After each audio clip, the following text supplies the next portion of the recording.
Hello guys, welcome to today's STPL. My name is Kix, if you've not called the channel before, which most likely the people here have, so I don't know why I say that every time. But we're going to be heading into week 7 of season 2, so far we've had 6 incredible weeks. We're just over, or we're starting the past halfway point now of season 2. Unlike season 1, we're not going to go on for 15 months, which is a bonus to everybody. And we've had a really exciting lineup so far. Just have a quick look at the results in case you missed them at the end of week 6. We'll have a look at the current team rankings. Then we'll have a quick look at the player rankings, and of course, then we'll go into the games. Now, Soul Gaming at the top of the table there with 6 wins, 0 losses, unbeaten so far. They only have another 5 possible weeks. Wait, is it 5? No, it's another 6 weeks, I think, including this one, to get a loss, because if they don't, they're going to go 13-0, which would be absolutely ridiculous. And yeah, the 23 for 1, as Cadenzi just pointed out in Discord, so pretty ridiculous. Valhalla in second. They're doing pretty well as well. Naz moving up to 3rd at the end of week 6. White Clan dropping to 4th. Bull dropping to 5th. IRK at 6th. Clan Revolution at 7th. Red at 8th. Eternal Friends at 9th. Ash at 10th. Nice at 11th. DM moving up to 12th. Net Wars dropping to 13th. And Psystorm in 14th. So obviously we have 14 teams overall. Let's actually have a look at our players here. The top 10's changed a little bit. It's mostly the same players as you'll remember from before, but we see Dragon and Terra sneaking into the top 10 now. 3 Naz players in the top 10, 4 Soul players, 1 Net Wars player, Yeti actually dropping out of the top 10 for the first time since we actually added ELO in, so kind of crazy. And you've obviously got 4 Soul players, and Famasi for White still sticking it out there with 21 wins, 5 losses. Now, we're not going to see, well, we're going to see Net Wars today, so we should see Kogut, as he is kind of one of their mainstays. And we'll have to see, given he's actually tied up with the wall at the moment in terms of ELO, see what way that's going to go. Hey Bob Malcolm, good to see you. Thanks for the host, Jesse. Means a hell of a lot. For some reason, the viewer thing didn't actually come through. I wonder why that is. I saw the mixer. Did I mute it or something? No. Okay, I actually don't know how that happened, but that's fine. Hopefully, we won't miss any further things. Now, to go into the matchups we're going to be seeing today, to start us off, we're going to have Eternal Friends versus DM. Now, Eternal Friends, one of the newer teams in Season 2. They've done pretty well, winning 3 out of their 6 games so far. 50% win rate for them, obviously. DM, not doing too well this season. But they were one of the teams that made it to the playoffs in Season 1. So they are a strong team. It's just they have very, very tough opponents in Season 2. You can see the Protoss carrying a lot of the leg weight, the legwork even for them, and the Zerg players as well. Now, Terran's doing the best here for Eternal Friends, and we are going to see, I believe it's a couple of them here today for them. So if we actually have a look, we're going to have a ZVT to start us off. It's going to be Chaylin versus J1 on New Tornado. That should be a lot of fun. We're going to have a TBT between Pinkbrush and no, I'm going to say it wrong again. Kyrie on BlitzX. We're going to have a TVZ between Blaze and Yop on Multiverse. And then we're going to have a PVZ between Pre and Ozina on Whiteout. That should be a lot of fun as well. Now, it's kind of crazy that we're going to have 2 TVZs in a single day. I can't think of a single day in the STPL that we've ever had that in a single series. So, nice that we'll see the fan favorite matchup, because hopefully people enjoy watching that. To have a look at our first map today, we're going to be going into New Tornado. Now, New Tornado was rotated out of the map pool for a bit, but is back again. Going to be here for map number 1. We've actually had a decent number of TVZs on here so far, 5 of them in fact. Zerg are actually 3 for 2 against Terran, so looking pretty good for Zerg, so that's definitely going to help out our first player here, which is going to be Chaylin for EF. Chaylin, one of the more popular streamers on Twitch. She does a lot, or she streams a lot, so if you want to check out her stream, she's got her Twitch link just there. It's KCL903. Not sure where the username comes from, but Korean people on Twitch have some really weird usernames, including Firebat Hero and stuff like that. So far, she hasn't won a TBZ or ZBT, sorry, but she's been up against some pretty tough opponents, losing to both Medino and Scan. She's not played against Terran on New Tornado yet, so we'll have to see how she does here. And her opponent fighting for DM is going to be J1. Now, J1 has actually got pretty strong TBZ, as he's shown so far, 71% win ratio overall, and he's actually 3 for 1 against Zerg, so should be kind of cool playing up against Warrior, JD, Buenaventu, and Jayun. Now, not playing the strongest Zergs in the league, but JD especially, his game versus him was pretty good, and it was on New Tornado as well, so we'll have to see how that's going to play out as we get into game number 1. It is Chaylin versus J1.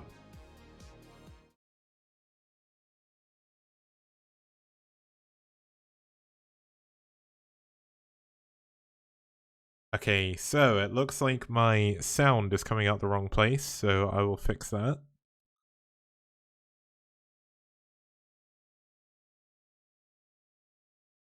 This could be interesting, guys, so I'm going to see if I can fix this without breaking everything else. Hopefully, that is now coming out at the right place. Let's see if it's appearing here.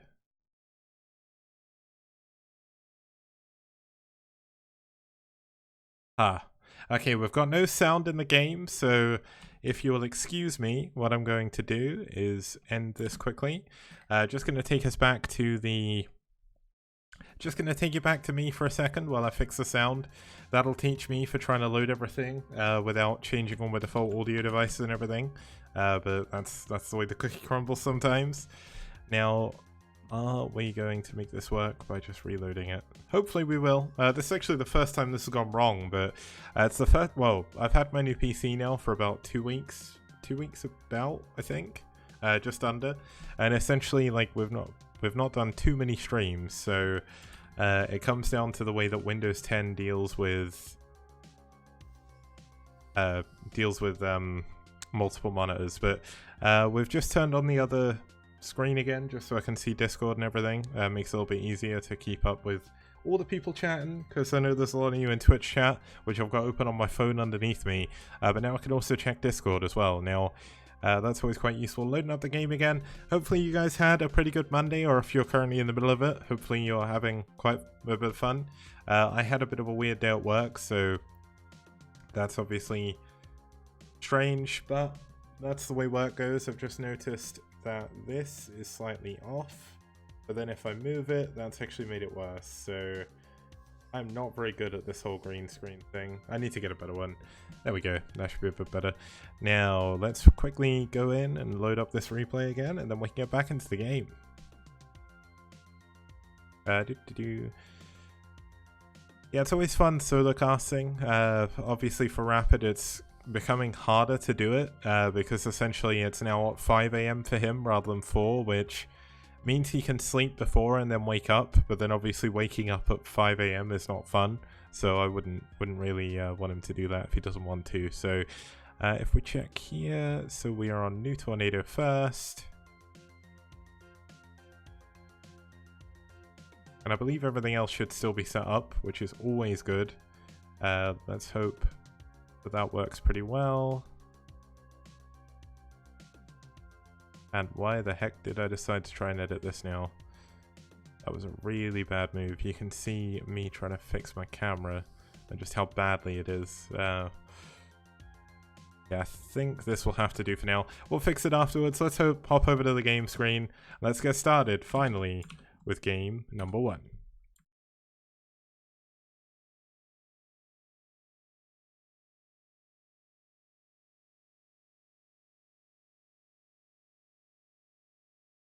Okay, starting us over here in the top left-hand position, we do have the Blue Zerg fighting for Eternal Friends. It's Chaylin.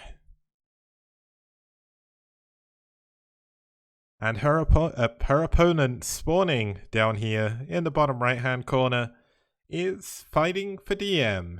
It's J1.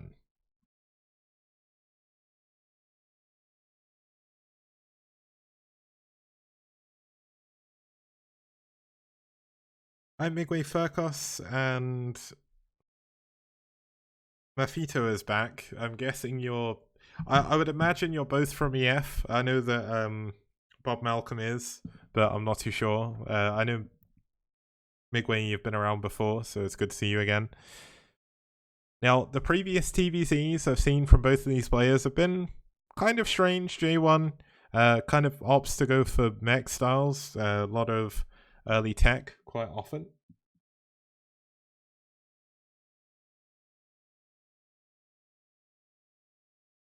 Now it looks like Chaylin is going to go into a 12 pool here. Yeah, it was a 12 pool into 12 gas. Interestingly, not going for a 12 hatchery, maybe playing a little bit more conservatively against J1.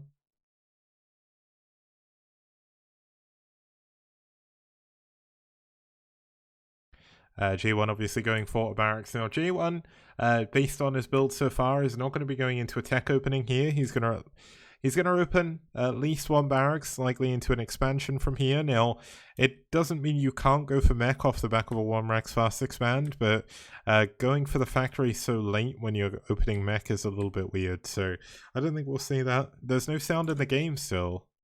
Really? Oh my goodness. Okay, I'm going to pause this. Why is this not working? Let me see if there's a thing here. Okay, I fixed it. I didn't need to reload the game last time. Oh well, we did it without reloading it this time, so that's always good.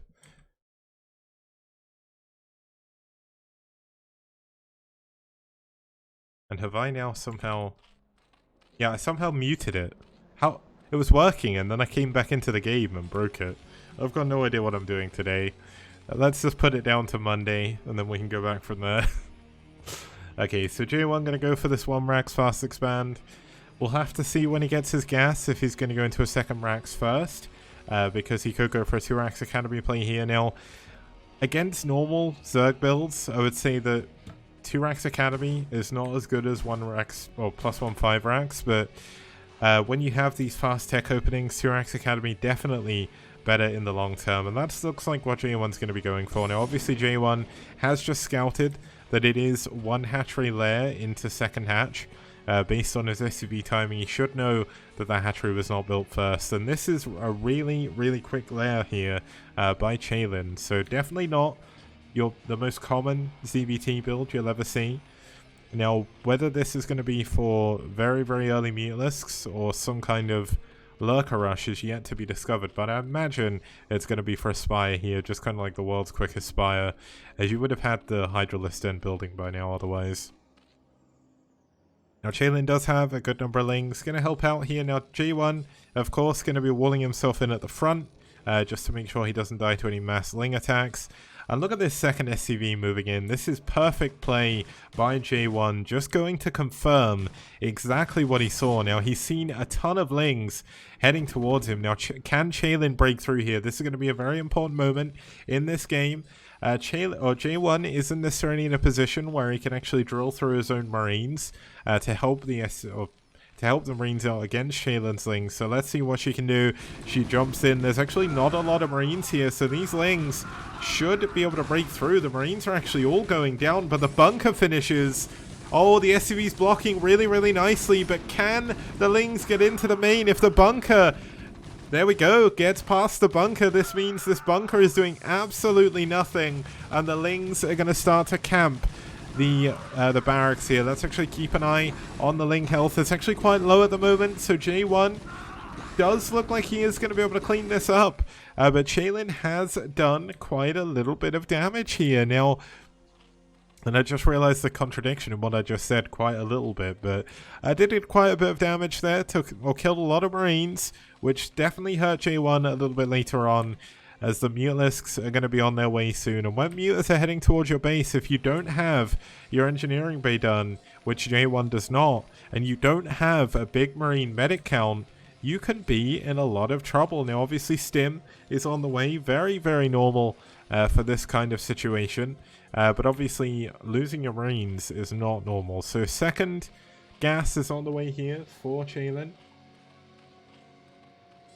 And J1 is only just now starting to properly mine from his natural. Obviously, those SCVs were off mining for a very long time. But that was a really, really good hold by J1 before. I would die to that 99% of the time. So obviously, I'm a lot worse than J1 is. But, you know... Oh, it looks like the turrets are actually going to finish at the perfect time here almost. This is, oh my god, such good turret timing. I thought that was going to be late, but J1 getting it perfectly. Chalen's mutas do need to be careful. Only 6 so far. There's actually an SCV over here at the other gas, checking everything out. But let's keep an eye on the mutas. The second turret finishing at the perfect time as well. Wow, you can see why J1 has got 3-1 over Zerg here, because... he is getting everything at the perfect time now. Obviously, losing your Marines earlier does put you at a disadvantage, but if Jalen loses all of her Mutalists here without doing any damage, then the tables are definitely going to be turned in J1's favor, because Jalen was going for a semi-all-in here, building a lot of Lings when there's not as many drones as you would normally see, and the early sort of one-hatch layer into expansion is definitely strange. Now, there is another couple of Mutalisks coming on the way. Chilin has lost one of them. A couple of drones going to misrallied into the middle of the map, unfortunately, but when you're focusing entirely on your Mutalist micro, it's very, very easy to do. Now, looks like Chilin's going to try and jump back in again, forcing a Stim, going to pull back a little bit, go back into the mineral line, getting one SCV, not getting a second just yet. There we go, the second going down. It does need to be careful, because every time she jumps through, she is going to be taking a ton of damage. There's a good number of missile turrets here, as well as on top of the barracks. So J1 is pretty well defended against this. Now, it is going to be 10 Mutalists now. That makes it a lot easier to kill those SCVs as you swoop in. And now you're finally at the Muta count that Chaylin can finally start to kind of dive turrets as well. So turrets are not going to be all that's going to keep you alive. Now, back at home, Shaylin is going for a third base. Looks like there's been no additional buildings added on, so it's going to be nothing but mutas here. But look at that. Look how quickly the turret died. Now, one of the mutalists actually getting misrallied in, getting caught off by those Marines. But there's still 9 mutas here, so they're going to be doing a ton of damage. And I mean, J1, despite the fact it's 8 minutes into the game, is still only on 17, 16, 15 SCVs. Chaylin is doing a wonderful job here for this Mutalist micro. Oh my god, she's even going to get the Academy if she's lucky. And if you get this, there's no Marine, or there's no Medics, there's no Fire Bats.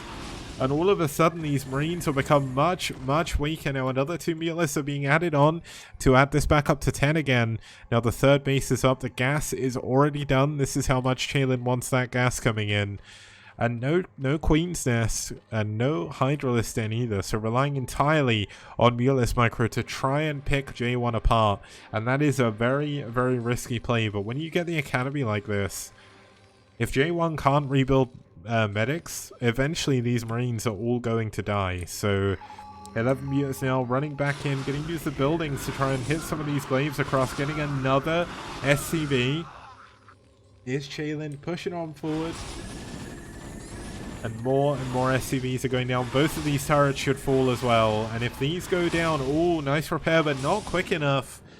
J1 down to 13 SCVs, 12, 11, 10, 9, 8, 7. Oh man, 7 SCVs. J1 is in a dire situation right now. And we just learned that I know how to count backwards from 17. So I'm doing a good job today, guys.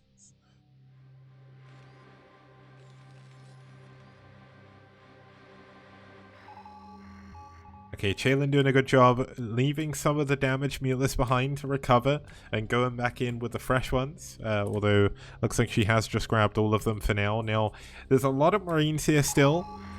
There is still no academy, I don't believe. Yeah, there's still no academy, so there's still no medics coming into this army. And if Chaylin just engages these Marines, I think she's going to be in a good spot. But looks like she wants to be a little bit more careful.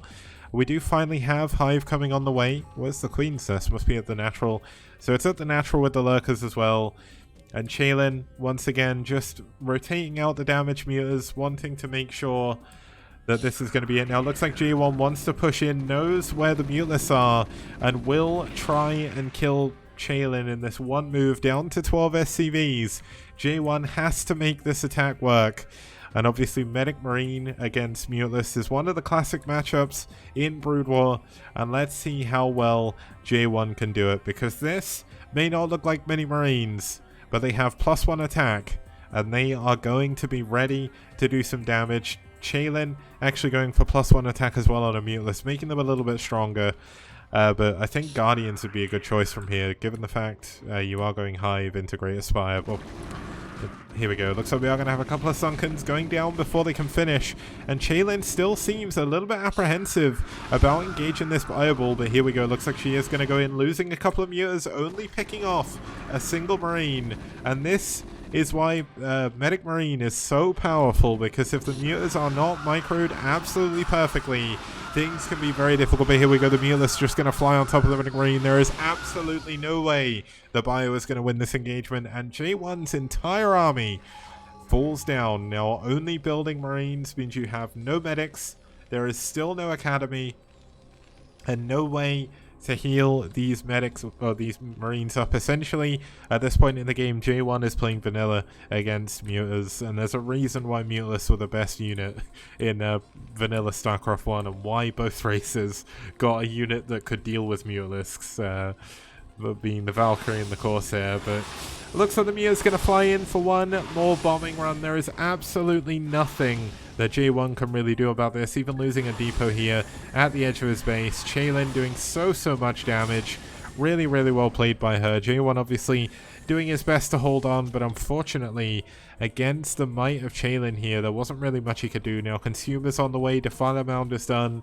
There's Lurkers back here defending, and GG, J1 taps out, and Chaylin takes game number 1.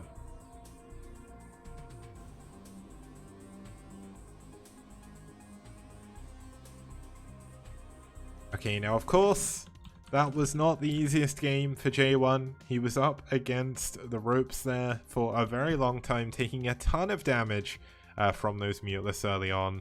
And that's definitely when things start to get really bad as a Terran player, because you really want to do the best you possibly can. But sometimes it just doesn't work out. Now, I'm messing with my camera again. You'll notice that I'm messing with the white balance, but I need better lighting in here, essentially, because as you can see, there's a load of grain. Luckily enough, the video in the back is kind of grainy as well, so it's kind of hiding it. But maybe I can look to get a box light or something, is something that Rapid keeps saying I need. So either that or a bit of green screen, not too sure. I'll be back with game number 2 after this very quick break. See you guys very soon.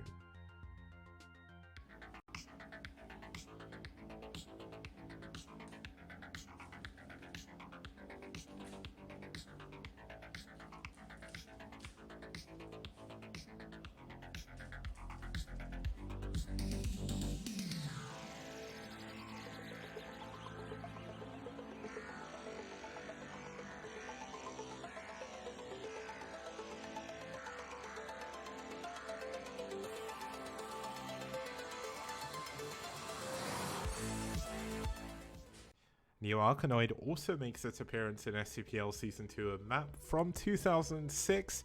It's from the OGN Star League from back then, one of the early OSLs. And it's a semi-island map. I think one of the first of its kind that got major use after about the year 2004. It's one of a kind. I don't think I've ever seen another map like it. There's temples and power generators absolutely everywhere, making it very difficult to get through the middle of the map. But air units, of course, going to be very important here. The one problem all three races are going to have is they're very easy to take second and third bases. They both have gas, but they are blocked by those chrysalises, so it makes it important to build a few aggressive units early on in order to get that second and third gas as soon as you can. Important thing to note, if you do open up that center, the rush distance is very small. Okay guys, welcome back. We're here with game number 2 of EF versus DM. Now game number 1 ended with Chalen with a very dominating victory over J1, so that was kind of cool to see. Now this one is going to be a TBT. We're going to be heading on to one of my favorite maps from the map pool of Season 2. We've had a TBT here before, a couple of them actually, and one of them lasted an hour and 6 minutes to become the longest game in STPL history. So let's have a look if we're going to have another long one. It's going to be Blitz X. Now we've had 4 TBTs on here so far. They've all been pretty incredible games, so well worth checking them out on YouTube if you haven't seen them before. And Curbs, I'm glad I also put top versus bottom, but you've got to thank the players, not me. It's the players and the captains as well that kind of, the captains are trying to force it, but it makes it a little bit more difficult when they can't be in every game. So luckily enough, most players are abiding by that new rule, and it's made my life a hell of a lot easier. Now it is going to be a TBT, so this map, just to kind of explain it very briefly, is very easy to split. We've seen it multiple times. It's a really, really cool map. Let's have a look at our actual players. We're going to start with Pinkbrush for EF. Only a 42% win rate, which, to be honest, is still pretty good. Back in sort of real Pro League days, anyone over a 40% win rate was considered pretty good, given the skill of the opponents that everyone has to play against. 0 for 1 against Terran. He actually lost against Bai on Carthage 3, but Bai is one of White Clan's best Terran players, so not really too much to say about that. And his opponent fighting for DM is going to be Kiri, however you say it. Kyrie is something someone else said and I got confused, but Kyrie doing pretty well. 3 for 2 against Terran. Has actually played a TBT and won a TBT on Blitz X, which is always a little bit of an advantage here. He beat Forever from Valhalla team, so only a 38% win ratio overall, but TBT certainly his stronger matchup. So let's get into game number 2. It's going to be a TBT on Blitz X.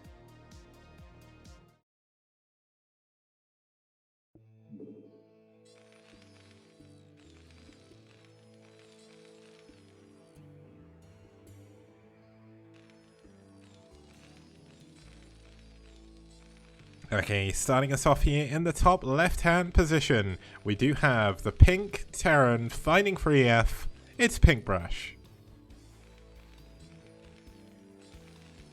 And his opponent spawning over here in the top right-hand position, we do have the orange Terran fighting for DM. It's Kyrie. And yep, Kixie. Oh man, I love your name. Kixie. It's probably not that, but I'm going to say that anyway. I still don't know how to say it. I'll never learn how to say it. Unless someone actually, if someone could record themselves saying it, preferably, Kyrie himself, and then I can figure out how it works. TBT, one of my favorite it is my favorite matchup. I am one of the crazy people who loves TBT. With a ridiculous amount. It's good. I like it.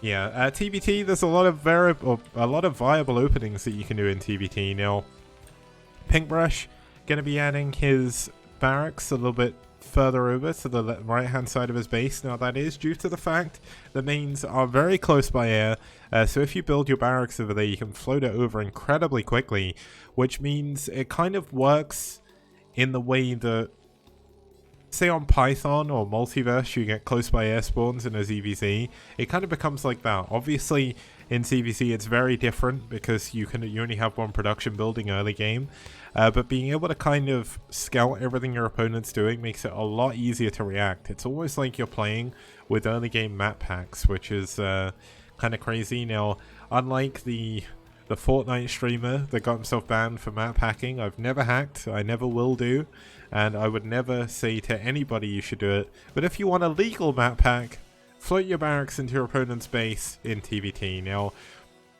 Pinkbrush gonna add his depots over here as well, just get them far out the way, as there's not actually that much room in your main base. Now, Kyrie has gone into a gas, Pinkbrush has gone into a gas as well.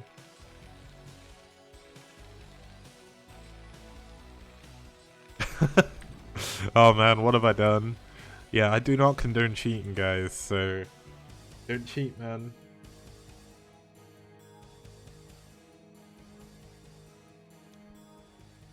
Okay, so Kyrie is, well, both of them have actually SCV scouted. Looks like the SCV from Pinkbrush may go down. Nope, is going to be able to get home. Kyrie's is going to be able to go home as well, but 7 health on Kyrie's SCV, playing with fire here. It's going to be kind of funny if both of them run into each other in the middle of the map and kill each other. I have seen that before. Guy in the chat is the new meme.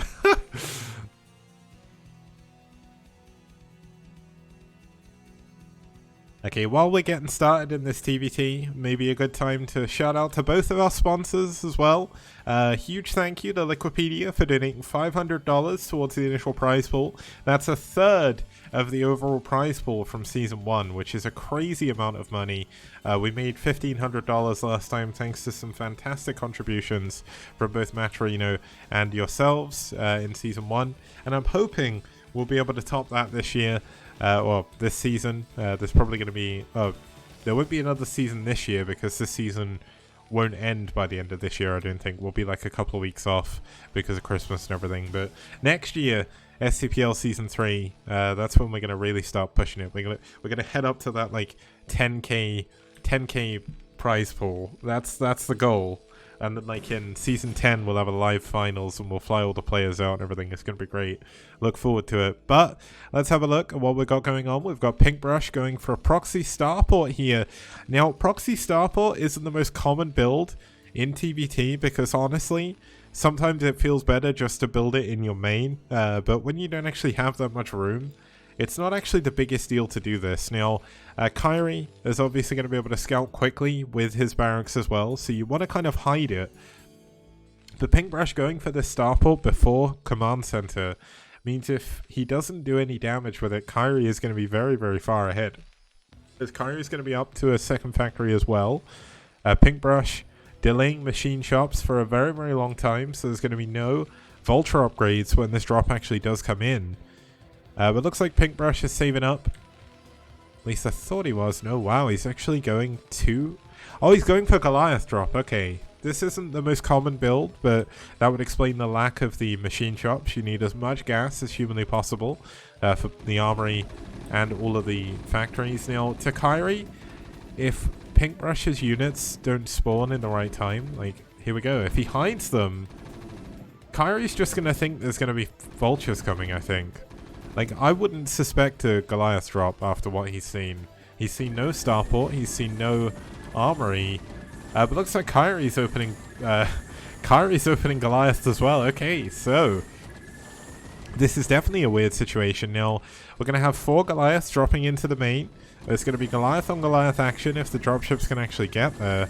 But there's also a siege tank here as well. So, Pinkbrush's build, definitely not the most normal in TVT. But the good thing is, Pinkbrush does know what's been going on, but losing your barracks this early in a TVT is very dangerous because it means a little bit later in the game, you can't build your factories without building another barracks. And wow, Pinkbrush is actually going into a barracks as well as a command center at the same time. So it does want to go on to some additional factories very, very quickly. Now let's see if Pinkbrush can do any damage here, because obviously when there's Goliaths already, this is quite easy to defend, but it doesn't look like there's been a reaction here from Kyrie yet, so this could do a ton of damage. Goliaths absolutely wreck SCVs. And if you wanted to, you can actually try and focus down the armory, but here we go. Looks like the Goliath's going to try and fight the army of Kyrie. The dropship going down, that's a massive loss. And these Goliaths are going to get taken down at the back. Now, can he focus down a couple of extra SCVs? Yes, he can. That is about 4 or 5 SCVs that went down there. but that was everything Pinkbrush's build was going for. It needed to do damage, and did it do enough? That is the main question. Now they have evened up the worker count. Looks like Kyrie is going to be able to go ahead again though very, very shortly with the 2 command center production. Now one benefit Pinkbrush is going to have a little bit later in the game is the +1 attack is going to come in a lot quicker, and the quicker your +1, the quicker your +2, and +2 is so important. In TVT, it does mean your tanks 2-shot the opponent's tanks. Now, there is a second starport on the way, but Kyrie is looking to push forward now because he knows that was all of Pinkbrush's units he just killed. Now, there is going to be a couple of tanks coming in here. I think Siege Mode just finished up, but Kyrie is going to have an incredibly good position on this map right now, but does need to be careful. There's a lot of mines. And there is a siege tank advantage here for Pinkbrush. Oh, not anymore. It is going to be 1 versus 1. This repair is super clutch, but unfortunately not enough to keep that tank alive. And sending a single SCV to soak up some of the damage to save this tank was an incredibly good move by Pinkbrush. And Kyrie is going to be down in the tank count. Now this is going to be double tank production constantly for Pinkbrush. And Kyrie just lost his 3rd siege tank, so that is a massive, massive loss. Now, Kyrie can still take a position at the top of the ramp. Oh, getting caught off guard by how close the units actually are to the ramp. Loses another tank. Pinkbrush is in such a good position in this game so far, but Kyrie is going to try and come back in a different way. He's immediately going for a 3rd base. Going to go for that 3rd gas relatively quickly, most likely. Going for a 3rd factory now. No 4th or 5th, but you can see a major problem Kyrie's going to have is he's only building 1 tank at a time, whereas Pinkbrush is building 2 now, and another factory is coming in. Science facility already coming in order to get that +2 as soon as possible. And a single Wraith by Pinkbrush is actually going to force Kyrie's SCVs back as well. Now, looks like Pinkbrush going to move into another map, look to try and expand to a 3rd himself. And things are going to get a little bit quieter for the moment. Now, Kyrie still continuing to try and push forward a little bit. Now, you can't push through this gap with a siege tank, but more importantly, just does allow you to defend your base a little bit easier. Now, let's see what the plan of Pinkbrush is going to be. Are we going to see constant dropships? Looks like we are going to have another one. There is only 1 dropship for now, so it's not really going to be able to do too much damage anymore. But +2 attack is on the way here for Pinkbrush. +1 attack is only about halfway done for Kyrie. And that's going to be a big, big break point in this game. Now, Engineering Bay coming in as well. Look at this. One of the vultures getting a little bit caught off guard in the middle of the map. Now, Pinkbrush trying to push forward, trying to gain as much ground as humanly possible in order to expand safely and securely, and obviously stop any drops from coming over that area. Now, there is going to be a couple of wraiths coming in here from Kyrie, going to help snipe some of those dropships if you can get on top of them. But Kyrie, for the longest time, has only been producing 1 tank at a time. So let's actually count the siege tank count. So we've got 3 here. 4. Okay, there is a second machine shop now. But I think that's only actually 4 tanks against Pinkbrush's 5, 6, 7. Well, that's actually not too bad for Kyrie. It's going to be 5 versus 9, which realistically isn't a position you want to be in, but it's not the end of the world. It's a very easy map to split. So we could still have a relatively long game. Now, another game that looked like this was actually DM's J1 against Sai's Kiko, and that game actually lasted 1 hour and 7 minutes, so we can have a pretty long game from this situation. Now, looks like we are going to have a drop going in the top of the map. Now, Kyrie does have a Wraith up here, which is going to help take this out. No, it's on patrol and runs away. But there is a... Oh, this is going to be a pretty good moment. Kills one of the tanks before it can unload. That's a very important moment in this game. Gets both dropships as well. And that's the kind of move that Kyrie needs to try and come back in the game. Now, doesn't want to lose that Wraith. Does lose it. But we will have these tanks getting cleaned up by the mine. That's a good mine. A single tank does live, but a single SCV should be able to kill that. Now, we do finally have 3 tanks at a time being built here by J1. Kiko is only actually... Not Kiko, sorry. Pinkbrush and Kyrie. So Kyrie and then Pinkbrush. I've got their game on my head. But looks like Pinkbrush looking to try and break forward if he can. Both players able to see each other's tanks, just out of range of firing at each other. And +1 attack is, or +2 attack should almost be done now. Yeah, it's about just over 2/3 of the way done. We don't have any science vessel energy or anything coming in here, so I don't think we're going to see anything too crazy. Now Kairi is going to try and play this a little bit more greedy again and go down to the bottom right. Now there was a scan, I think, just there where I looked, so Pinkbrush should know that this base is coming up. Kairi continuing to kind of soft contain the base with like 4 mines. Obviously that's not going to do too much, but Pinkbrush hasn't actually expanded to a 3rd base yet, I've just realized. And that could be a massive, massive problem, because the longer Pinkbrush takes to expand, the worse it's going to get. Kairi is up a massive amount of supply. The dropship really not helping out. Now Pinkbrush is going to be able to block the mining down here in the bottom right, but with the supply that Kairi has, look at this, he's just going to go down here with a ton of vultures, clean this up, no problem. And I mean, his economy is crazy right now. He's up at 76 workers against 58. The one problem he has is he doesn't have the kind of tank count that you would normally want in the TVT at this point.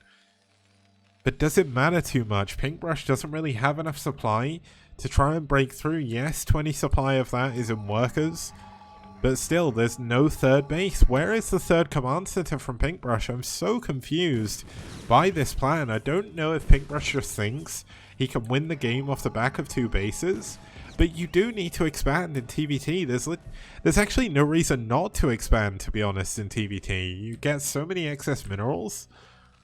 I mean, looks like we are going to have a little bit of vulture harass come down here in the bottom left, but it's going to bottom right even, but it's going to be cleaned up. Only 1 SCV going down so far. Yeah, so 5 vultures just died for the cost of 1 SCV. That's not a good trade. I mean, Pinkbrush is adding more and more vultures, trying to send them out. But Kairi's the one with a massive army now, with a massive economy. Now, finally, we have the expansion coming up here from Pinkbrush. Looks like there was a single tank that must have been attacking that or something, which is why it retreated, but just so weird. Now we've got Kairi moving forward to take an incredible position on this map. If Kairi can move and secure this high ground, it'll block Pinkbrush away from the bottom left and also away from his own starport. Now nice target firing on the dropship, almost taking it down. But 2-1 attack, or 2 attack is done. So this could still be bad for Kairi. This could definitely trade well for Pinkbrush with good target firing, but it's low ground against high ground. And Kairi looks to be breaking through here. Now with good target firing, he could kill both these tanks, but unfortunately unable to do it. Kairi, after taking a ton of damage early on, is doing a really, really good job coming back in this game and also taking a commanding lead. We kind of saw a commanding lead in the previous game, which was a ZVT, and this is kind of what a commanding lead looks like in a TVT, because you have more tanks, you have a better position. I mean, Pinkbrush is holding this position in the middle, but what good's it doing? You can't really attack from here, it doesn't secure any additional bases. And look at this position, there's a single ramp coming up here, and it blocks Pinkbrush away from 2 bases. Now, looks like we are going to have Pinkbrush try and push through the middle, which is going to put Kairi's tanks in a little bit of a no man's land. But look at the amount of dropships they're going to be coming in here, and there is one place they are going, and that's going to be straight into the main, and they've not been scouted yet. Here is the first moment they're going to be spotted, and even if he goes into the base here, this is going to be really, really nice. Looks like he is just going to dodge the turrets. Dropping on top of the production is not a position you want to be in a TVT. Now losing a couple of dropships, not the best, but how do you defend your base here? You cannot. GG, Pinkbrush taps out, and Kairi ties up the series 1-1.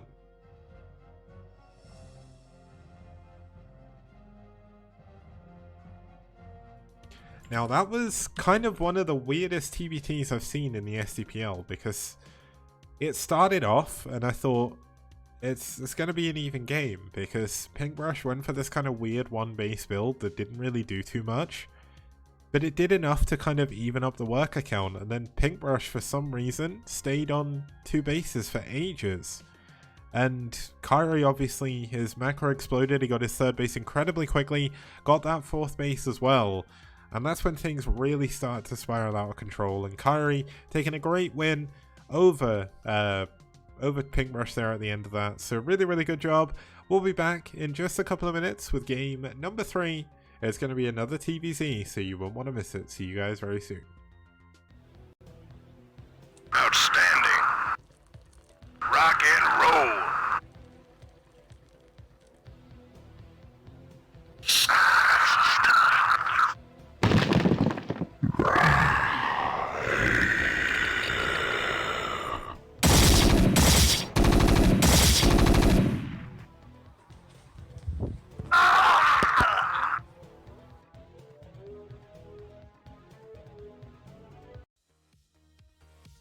STPL does.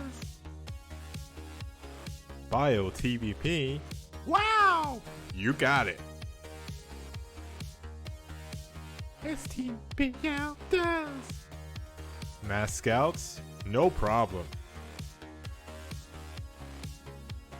Broadcast 3 nights a week on Monday, Wednesday, and Friday, 2100 CEST.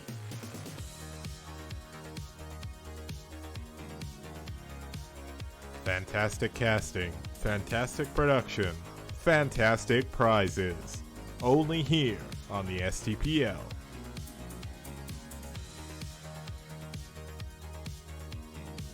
Did you know Reavers could be this radical? How did these lings even get here? All I know is that's one dead base. STPL does. Wraiths, Valkyries, Carriers, and Corsairs. Forget about it. You won't see that anywhere else. STPL does. STPL does. STPL does. STPL does. STPL does. DC's doing game-ending damage? Name a more iconic duo. We've even got Carriers in PvZ. How amazing! A global team league on the scale you've never seen before. Don't see this in BWCL, STPL does. All that and more, only on this amazing 64-bit STPL. What BWCL don't. Impressed? I know I am. Why not support us on the link below? Patreon.com/kick. Okay guys, welcome back. We're here for game number 3 between DM and EF. It's been a good series so far, 1-1. Two kind of not one-sided games, but two games that were kind of dominated after the early game by one player. So hopefully this game will be a little bit closer. We're going to go into it's a TVZ. And we're going to be heading on to our third map here, which is going to be Multiverse. Now, Multiverse, one of the maps that differs very much based on the spawn you're in. Kind of a good comparison to this, not that it's exactly the same as Fantasy 2. You guys probably don't know that map unless you watch... I should cast in my singing voice I would watch more. Unfortunately, that would kill my voice. And also I can't sing, so... I'm trying to think, like, do I want to do it? No, I've got too many games. Like, if you stick around, maybe near the end of the cast, I'll do, like, a little segment in my, like, weird casting voice, if I can still handle it. But Multiverse, very fun. We're going to have 2 players here. It's going to be a TVZ. TVZ is actually pretty well-rounded here. 5 for 4 in favor of Terran, but having a look at our Terran player, we're going to have Blaze. Blaze, one of the stronger players on Eternal Friends, 60% win ratio, but unfortunately only 1 win, 3 losses against his opponent's race. Now, that's not something you would normally see. Usually Terran players have stronger TVZ, but I know that feeling. I have lost way more TVZs than any other matchup, so I feel for Blaze. Hopefully he'll do a little bit better here. His opponent going to be Yop for DM.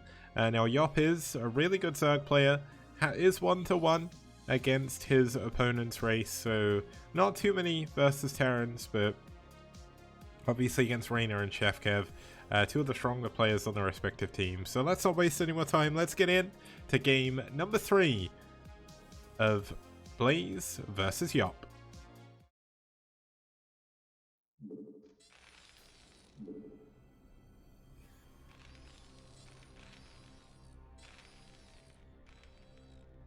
A nice community. I'm on the first series, so you've got a little bit to go before your one. Good to see you here again. Okay, starting us off here in the 1 o'clock position in the top middle of your screen, we do have the Red Terran fighting from South Korea for eternal friends. It's Blaze. And his opponent spawning down here in the bottom middle 7 o'clock position, we do have the Magenta Terran fighting all the way from Peru for Disturbed Mind. It's Yop.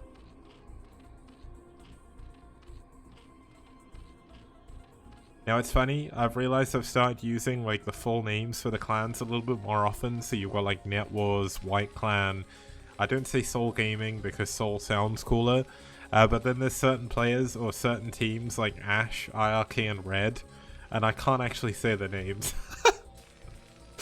Red is like Rastia Erdedordel or something, and I'm not putting myself through that, but DM stands for Disturbed Mind if you don't know that.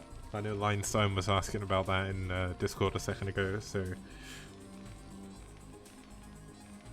And IRK is like Ikrit, no, Akarit Rigit something. I can't even remember. Okay, so in terms of what's going on in this game, we have Barracks coming in first.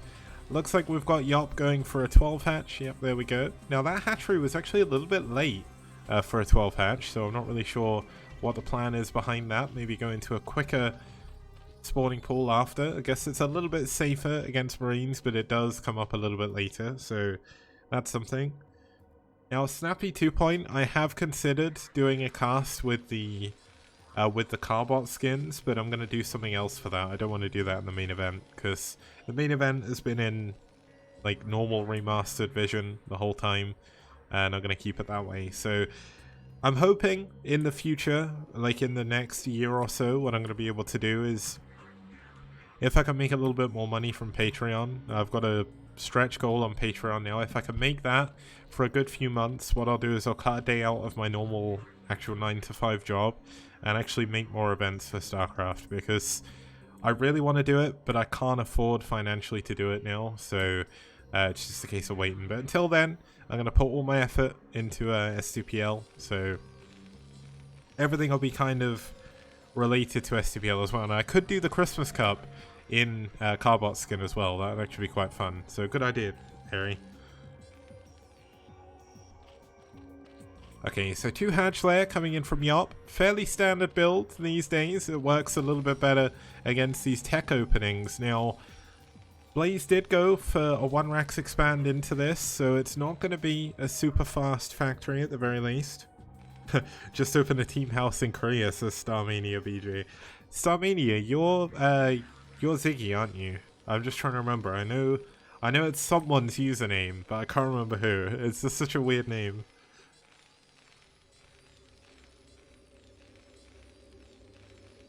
Ziggy being the current captain of Net Wars, Dazanari being Fujikura, the captain of Seoul. Now, a single SCV going to get into this base. He's kept it alive quite a while, so really, really nicely done by Blaze. This isn't the easiest thing to do, and seeing the number of drones and the number of lings means he feels safe enough to move 5 Marines across the map. Now, this is very, very risky. Speed isn't done though, which is going to make this a little bit more powerful. And there's no Sunken Spire coming in.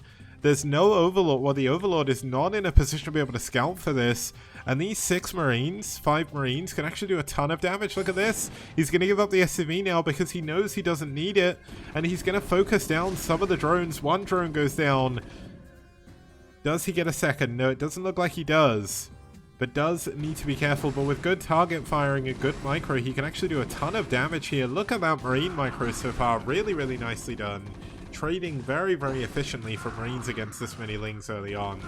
Now it looks like Yop has actually managed to hold on to this, and losing these Marines is certainly not the easiest thing to do. We saw in Chaylin versus J1, if you lose your early game Marines, you could be in big trouble against the Mutalists. Now, this is actually going to be a +1 5-ranks build, so the Engineering Bay is getting +1 attack. But there is an academy. It's super late. There's not going to be any range by the time the Mutalists get here.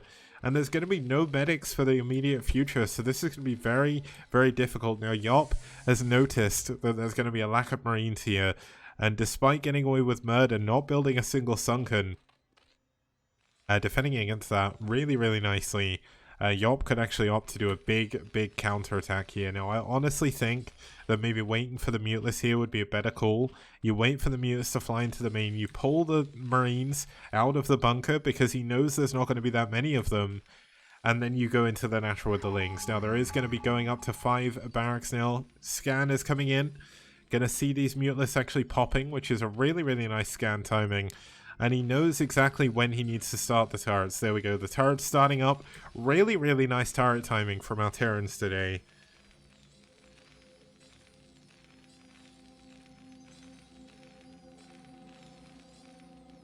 J1 did a really good job as well. Blaze getting them at the perfect time also. Now, as you can see, the problem is there's only 6 Marines on the map at the moment. The 5th Rax is about to finish though, so this is going to be a ton of bio coming in. And this isn't actually that many Mutalists. There's only 4. This kind of build is obviously, there's 5 now, going up to 6, but this kind of build is definitely better against a mech opening because you usually have less Goliaths than you would have Marines. Now, the turret does survive. Yop needs to be very careful with these Mutalists.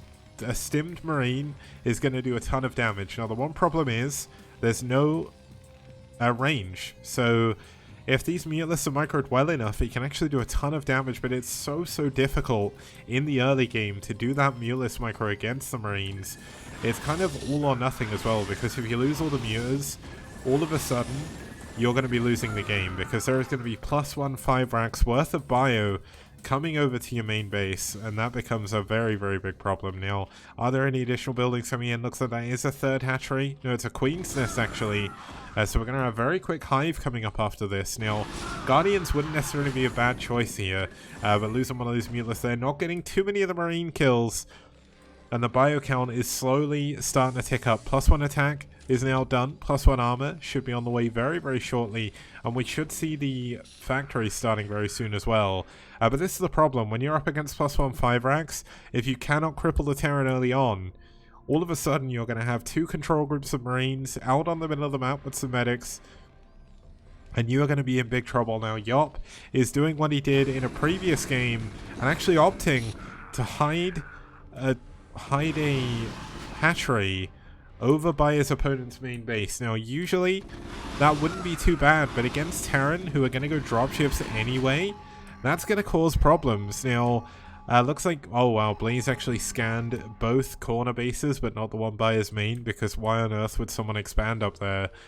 And if Yop can build a Nidus up here, if he can start kind of, trying to think of the right word, like move some Sunkens up, and start leapfrogging into the main with some Defiler Ling, this could be a ton of damage. But the trouble is, how does Yop survive against this many Marines? He's lost a good number of Mutalists already, and this is only just wave 1. Look how many barracks are pumping at the same time. The Mutalisks, they don't have +1 armor. Hive isn't done yet. And here we go. I mean, it's going to be pure Sunken against this much bio. I mean, the Mutalists are going to come in, but the Sunken's already going down. The cream colonies are not Sunkens yet. I think Yop just gets broken here. I don't know how he can hold on. There's more and more bio streaming across the map. There we go. GG. Yop taps out, and Blaze wins game number 3.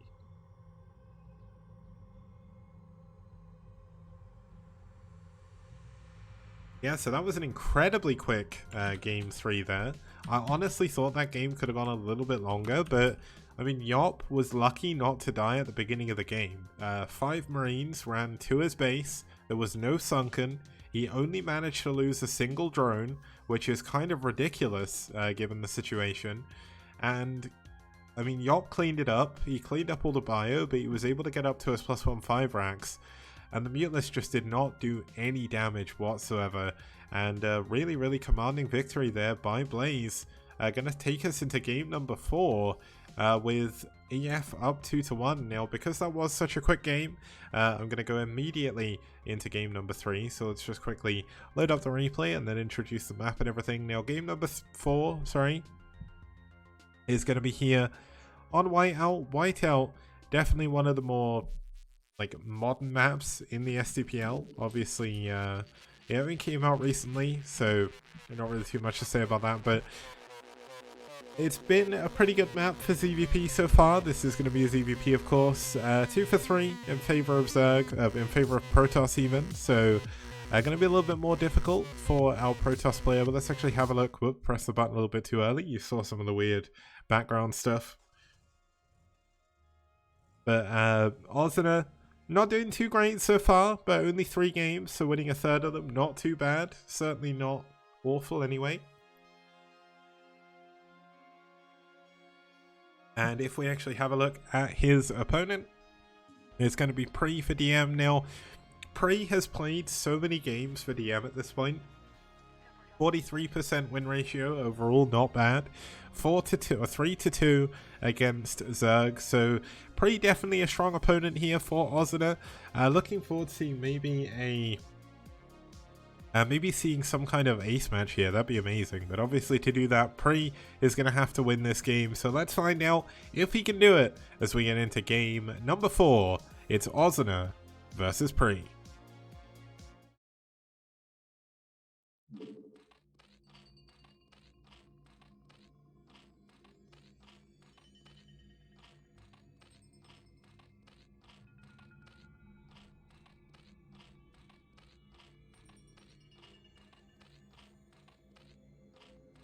Okay, starting us off in the 6 o'clock position, fighting all the way from Peru for EF, it's Ozina.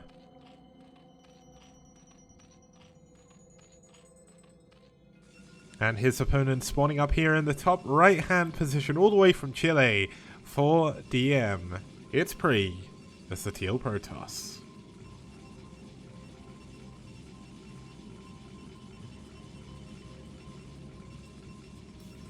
Now, there's a few people watching that may know, I think one of these players, I'm not sure who it was, slayed models in, I think, the NASSL, although, oh wait, no, it was maybe the BWCL game. Okay, so I'm not too sure. I guess it wouldn't be the NASSL because they're both South Americans, and the NASSL, I believe, is North American only. Kyrie won his game, so we had game number 1, Shaylin won, game number 2, Kyrie won, and then game number 3, which we just saw Blaze win. Oh, it's Pre. Okay, cool.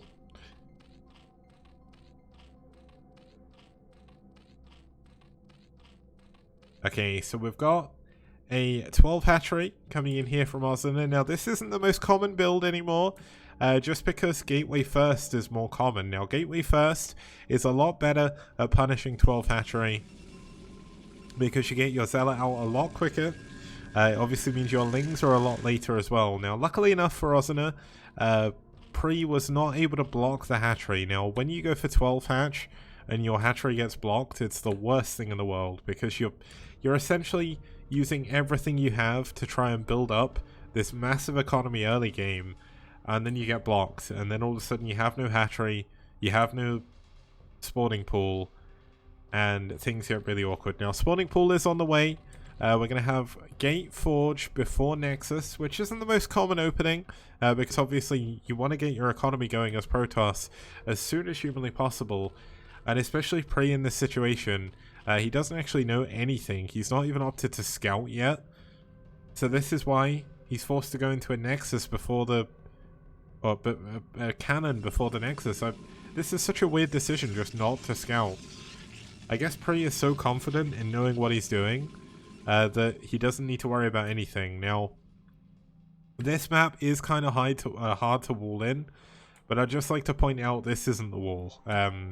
You need to build the wall a little bit further up, because the reason is Lings are going to be able to run round and go behind here, and also you have literally no room for cannons. Now, 3 minutes 20 in the game, we're finally going to have pre-scouting out. Now, obviously, we did see a scout come in from Ozuna, so he knows where his opponent is, and he did see the gateway in the forge. So the one thing he didn't see was the lack of Nexus. Now, is this going to be a crazy one base build? Now, Core is coming up already. Yeah, it's going to be a one base build coming in here from Pre, and this is certainly not normal. Like, you don't see one base in PvZ all that often. But can he make it work? That is the question. Now, last week, I actually saw a kind of one base Corsair into expansion into Reaver build, which was just pretty fun to watch. Now, we've got a third hatchery coming over here for Ozuna. Lair is on the way. Speed is on the way as well. So these Lings are going to be a little bit stronger the later we go on. But Ozuna has played quite greedy here, so maybe these Zealots can actually do a ton of damage. Now, there are some more Lings here which are going to help out. They're going to be able to block the ramp. But obviously, as long as the Zealots can get on the ramp, they're going to be happy with that engagement. There's also a smaller ramp here. Oh, and look at this. Pre is going to use this terrain very, very nicely. Going to make it very difficult for Ozuna to try and deal with these Zealots. Now, one of my favorite things about Brood War is how the terrain can be abused and how people abuse it to do better. Now, look at this. He's going to move in. The Lings come for him. He's going to get back towards the ramp, getting a good surface area on these Lings. Let's keep an eye on the health of the Zealots. Now, unfortunately, the Hurt Zealot is at the front, so he does need to swap that around.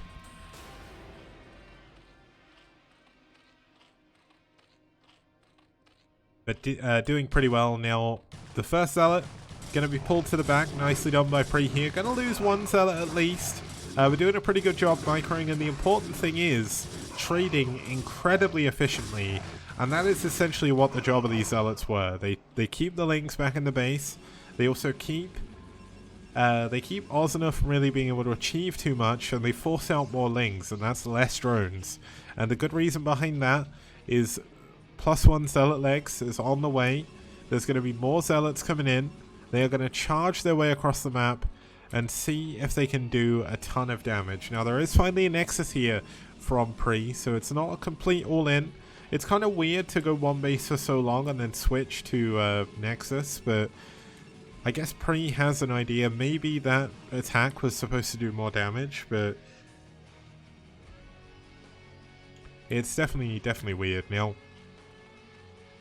Sneaky Lava, I know you're saying that Artos has talked about it in ASL 8 as well, but I genuinely think the best, like, obviously I'm a really bad example of this because I am very biased to like weird and interesting maps, but there's a reason why two of my favorite genres are RTS and FPS. Now, a lot of modern FPSs, maybe not so much like the non-competitive ones, I guess, but like if you take a look at Quake, which is the other kind of granddaddy of it's pretty much what Quake is what StarCraft is to RTS games, where Quake is such a highly competitive FPS, and the maps are so important in that game because angles, rockets, rails, the spawns as well of the items all come into it. Now, Zealot's actually doing quite a bit of damage here. They've not killed that many drones, but they are forcing away a lot of the mining. Now, the important thing is as well, he scouted the fact there's a spire here, and that makes it even better because no Mutalists are coming, means you can defend. Okay, we got Stargate coming in as well. The Templar Archives is already done. Now, the one problem is there's only a single gateway at 7 minutes into the game, so going to be relying entirely on cannons here to try and defend against this. There's no High Templar. There's finally going to be one coming in, but that's not really enough. And this is definitely a weird situation. We are going to have Pre go for a single DT. Now, this DT, if he goes to the left, is not going to be fated very well. Ozuna going to see that in the middle of the map as well. And the Mutalisks are going into the main. They get 1 probes, 2 probes, 3 probes. And they will continue being able to do that. They also got this cannon before it could finish as well. 4 probes, 5 probes. And this is kind of what we saw in game number 1 with Chalen, We just saw a Terran player just falling apart to Mulus. Now, there is finally a Corsair here, but this is very, very late. There's only one of them. And these Mulus realistically should be able to deal with this. He's losing more probes. Down to 25 probes now. There's still only a single Corsair. Or there's 2 Corsairs now. There's a ton of cannons here. But there's a single Templar. Does he even have Storm yet? I don't actually know. Let's actually have a look, see if it's finished. Okay, if it has finished, he didn't use it there. Maybe he's waiting for it to come on. But I think he must have it because he's not... oh my god, he's going to morph it into an Archon. So he doesn't have Storm. That's it. There's no Storm. He's just going to continue to be beaten and bruised by these Mulus, I think. And Ozuna should have this game in the bag. It's going to be so difficult for Prey to be able to deal with this. He's not been able to get another pylon up since this one's gone down. So this is the furthest forward the cannons are able to go. Now there is a single Corsair back here. It's been hurt a little bit. Gonna use this Archon to try and zone out the Mulus. So Archons obviously do a ton of damage when they engage Mulus. So you do need to be careful. But it's also very slow. Like, you'll see it, it'll waddle around the base, I guess glide around the base, and as soon as he catches up, the Mulus just fly over some dead space, and that's it. But, oh! Oh, that could have been a big hit. If he can kind of murder all of these Mutalisks, he should be in a good, well, not a good spot, but he'll be in a better spot than what he would be. But look how hard it is for this Archon to actually get anywhere near them. Now, there's even a DT in this main base. Like, this DT isn't helping. If he gets a second one and goes for Maelstrom, that'd be pretty good, but we're going to get Scourge here as well. That's going to help take out the Corsair. Oh, don't engage that. The Corsair goes down. And the Corsair is one of the only things that it's able to do. And the Archon's stuck. It's stuck on the probes. Oh, he gets a nice hit, but one hit on the Archon is not going to do it. Losing the Corsairs is akin to losing the game at this point. The Mulus going to kill the Corsair again, run circles around this main base. You know, we finally have another High Templar here, but I'm not too sure about this one, Chief. I think Prey may be in an unwinnable situation. Down 30 supply against the Zerg player, losing more and more probes and doing absolutely no damage anywhere.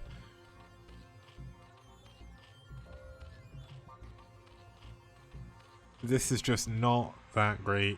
Poor Prey is getting pulled apart by these Mutalisks. And look at this, the second he tries to regroup, the Mutalisks are going to rebuild. And he's going to come back in. And this isn't even the main story. The main story is this massive, massive number of Hydras. They're going to be flooding across the map. There's no Storm. Okay, there might be a couple of Storms now, finally. Oh, there is Storm, finally. Okay, so the Storm may be able to hold on. The Archon, of course, hasn't taken that much damage. The Mulus are almost dead. But if he flies in, gets these High Templar before the Storm comes out, that could be a very dangerous position. Now, Storm does go down, but losing a Storm. The Hydra's getting absolutely wrecked by the Storm right now. But that's it. There's only one more cannon remains. There's no additional units. Only the Archon remains at the top of the ramp. And this is surely bound to be it for series number 1, as Prey has to cancel +2 attack. Is losing his natural in a second. I mean, there's a High Templar here. It doesn't have enough for Storm. It's not going to have Storm for a very long time. And this is, as Kixie said in chat, this is honestly a bit of a disaster here for Prey. Everything that could have gone wrong this game has gone wrong. And there's a DT here. He tries to hold on with that, but unfortunately, Overlord here already. And Ozuna doing a fantastic job with the Mulus at the beginning of the game. Taking out the Nexus. Taking out the additional cannons. This single Archon doing his best to hold on. Getting 4 kills before going down. But I mean, with no natural, with no units, and with now currently only 1 gateway, going up to 3, there's not really much you can do. Now, can we get a nice Money Storm to finish this off here? That would be a nice kind of... Oh, the Storm, can he get it down? He can, but it's not doing that much damage. There is 2 DTs in the main. Maybe if he can kill the Overlord somehow, but I don't think that's going to happen. The Gateway and the Robo are unpowered. There's going to be no Reavers, no Corsairs, not there's even a support bay. And GG, pre-taps out, Ozuna takes game number 4 and takes the series 3-1 in favor of EF.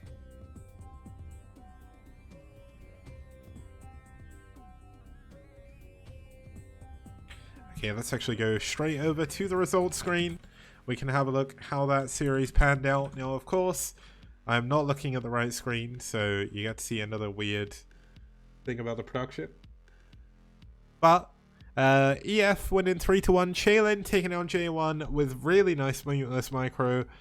Kyrie taking down Pinkbrush with just incredible macro in that TVT. Blaze taking out Yop on Multiverse with a pretty good bio push.